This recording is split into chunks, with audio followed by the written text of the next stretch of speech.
Hello friends, कैसे हैं आप सब लोग। आई होप सब ठीक होंगे। तो यहाँ गए हैं हम अपने नानू जी के घर, क्योंकि मेरे नानू जी बीमार थे तो उनका हाल चाल पूछने के लिए मैं भी चली गई अपनी नानी के घर मम्मी बच्चों को लेकर। तो यहाँ पहुँच गए थे हम नानू जी के पुराने वाले घर, जहाँ मेरे नानू और मेरे मामू और एक मेरे मामू की बेटी रहते हैं। तो बस उनका हाल चाल पूछने के बाद यहाँ धूबी लगी थी खेलने, हाल चाल पूछा, थोड़ा खाना खुना खाया, उसके बाद चल पड़े हम दूसरे वाले घर जहाँ मेरे मामू मामी रहते हैं।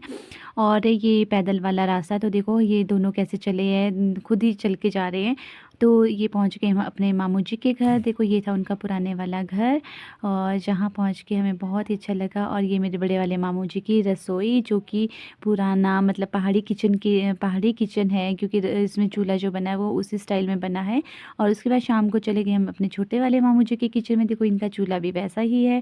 और सर्दियाँ हैं तो सर्दियों में आग सेकने का बहुत मज़ा आता है। और यहाँ हो गई थी आरव की तबीयत बहुत ज़्यादा ख़राब, ये बीमार हो गया था।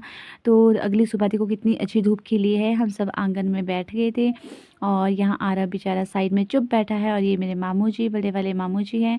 और ये है पूरे पूरे घर का व्यू।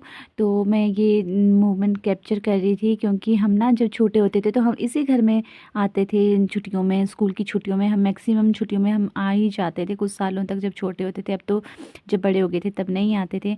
और आरव यहाँ बैठा, ये है पूरे घर का व्यू। और सब आंगन में बैठ के गपशप कर रहे हैं।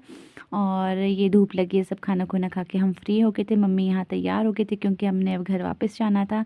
और ये मेरे मामू की गाय का छोटा सा बेबी, जहाँ मेरे दो बेबी गाय के बेबी के साथ खेल रहे हैं।